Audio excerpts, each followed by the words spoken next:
अस्सलामुअलैकुम। Okay, so we talking about alcoholic and non alcoholic जो है हमारे पास जो है लिवर डिजीज़, उसके बारे में बात करेंगे।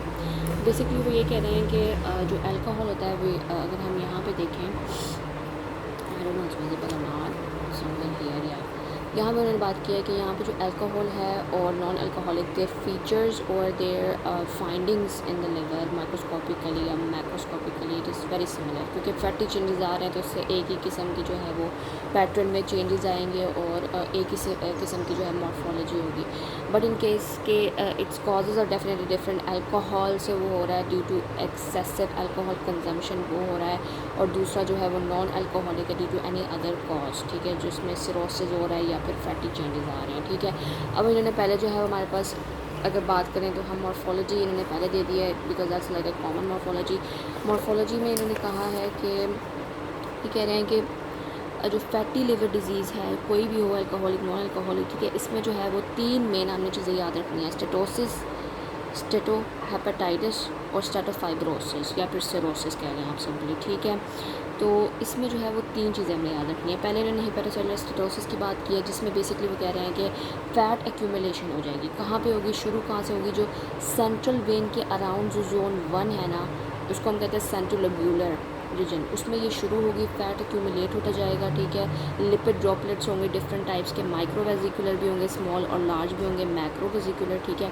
और वो जो है वो सेल में एक्यूमुलेट होकर उसको एक्सपैंड करते जाएंगे, न्यूक्लियस को पुश कर देंगे टू वन साइड, इस तरह के जो बस सेल्स हिपेटोसाइट्स बन जाएंगे, ठीक है। And this region will not be constitute to that area, ये सेपरेट करता जाएगा बाहर की तरफ, ठीक है। पहले सेंट्रोलोब्यूलर रीजन में से मिडलोब्यूलर रीजन में आएगा। तीन जोन्स होते हैं, जोन 1, जोन 2, जोन 3, और फिर third zone which is periportal zone, वहाँ भी आ जाएगा, ठीक है। तो इसमें हमने जो मेन चीज़ें याद रखनी है वो है स्टेटोसिस में तो मॉर्फोलॉजिकल पॉइंट्स आप कह लें वो क्या होंगे: लिपिड एक्यूमुलेशन वन थिंग, माइक्रोवेजिकुलर मैक्रोवेजिकुलर, ठीक है, लिपिड्स होते हैं, और सेल का अगर आप बताना चाहें तो that's up to you, that's not that important, और ये आउटवर्ड सेपरेट होता है, that's the main thing to remember, ठीक है।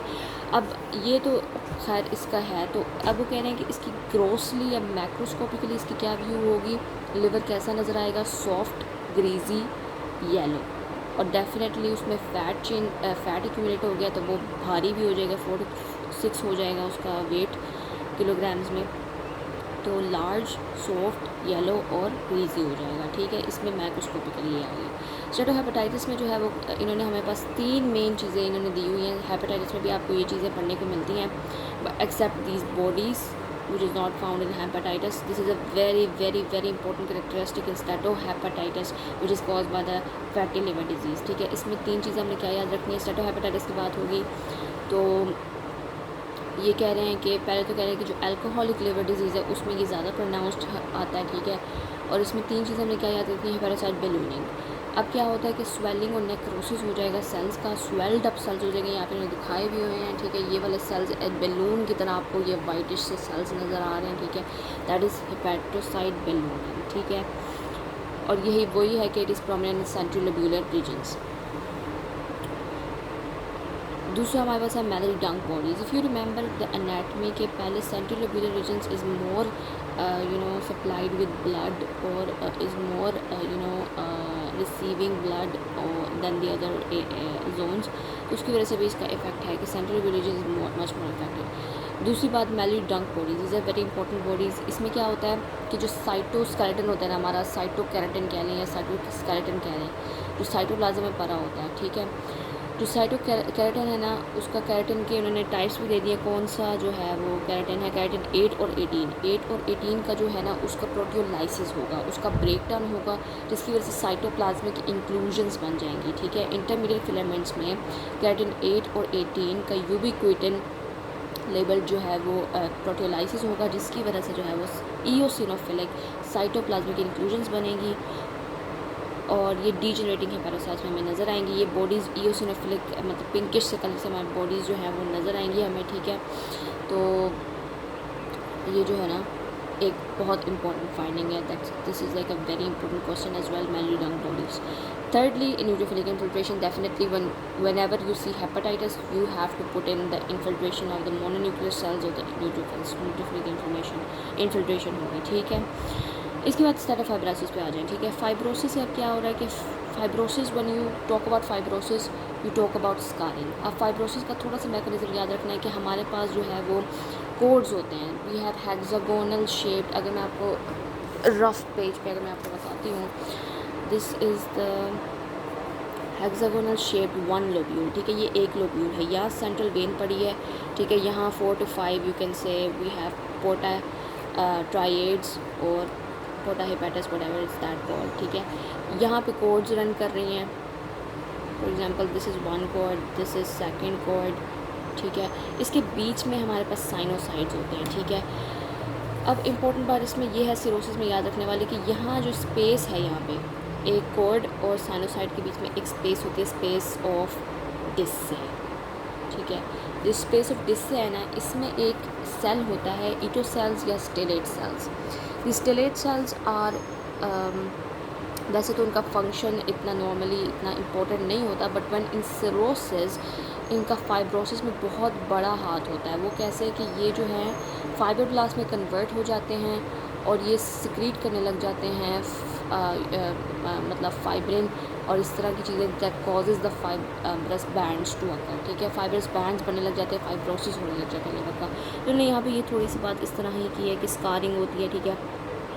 और पेरिसाइनोसाइडल स्कारिंग जो है appears next in the space of this of the central lobular region. Again central lobular region में इफेक्ट ज़्यादा होगा और फिर वो आउटवर्ड जाता ये हो जाएगा, ठीक है। सेंट्रल वेन स्क्लेरोसिस, इसमें 3-4 बातें याद रखनी है आपने। सेंट्रल वेन स्क्लेरोसिस होता है इसमें चिकन वायर वेंस पैटर्न, ठीक है। ये जो हमारे पास स्कारिंग होती रहती है, इसमें क्लस्टर्स और फिब्रोसाइट्स इस तरह के अरेंज हो जाते हैं कि वो चिकन वायर की तरह आपको नज़र आएंगे, चिकन वायर फैंस की तरह, ठीक है। जैसे जाला होता है मुर्गियों को जहाँ बंद करते हैं उनकी फैंस का, तो उसमें इस तरह, ठीक है।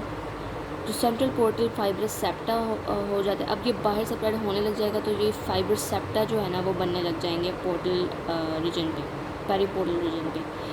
और फिर आहिस्ता आहिस्ता सिरोसिस हो के फाइब्रोसिस हो के जो है वो एंड पे आके जो नोड्यूलर सिरोसिस बन जाएगा, ठीक है। हम इसको कहेंगे it has gone to nodular cirrhosis appearance, ठीक है।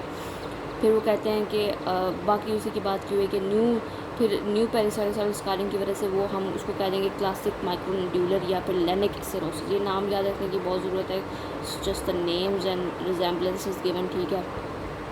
Liver is yellow tan enlarge और फैटी हो जाएगा, वही चेंजेस आते हैं। और अल्टीमेटली जो है लिवर के फाइब्रोसिस, जब फाइब्रोटिक हो जाता है लिवर तो वो श्रिंक हो जाता है, डेफिनेटली फैट उसमें नहीं है, वो हैवी नहीं रहा इतना, वो श्रिंक हो जाएगा, वो ब्राउन कलर का हो जाएगा, येलो नहीं रहेगा, ब्राउन हो जाएगा। और उसमें सिरोटिक नोड्यूल्स आपको मिलेंगे 0.3 सेंटीमीटर के डायमीटर तक। और एंड स्टेज अगर सिरोसिस हो जाता है कि बिल्कुल ही ट्रीटमेंट नहीं हुई है या फिर वो नहीं हुआ, तो हम उसको कह देंगे बर्नड आउट लिवर या बर्नड आउट फेज़ उसको कहते हैं फैटी चेंजेस का, कि last stage of fatty changes burned out phase.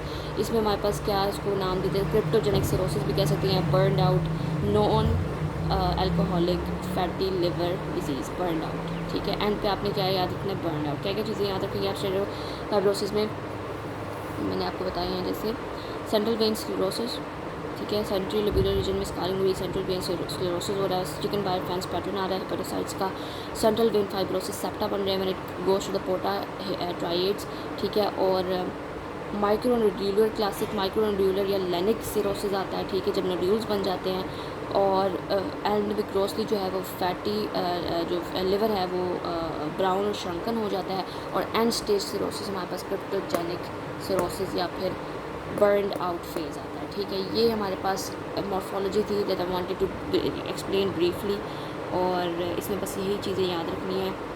Of course रट्टा वाली चीज़ें भी हैं, but you have a sense of anatomy और फिजियोलॉजी ऑफ लिवर।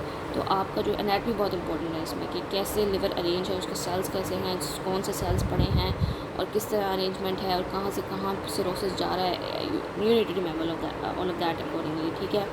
तो yeah that's it, thank you very much.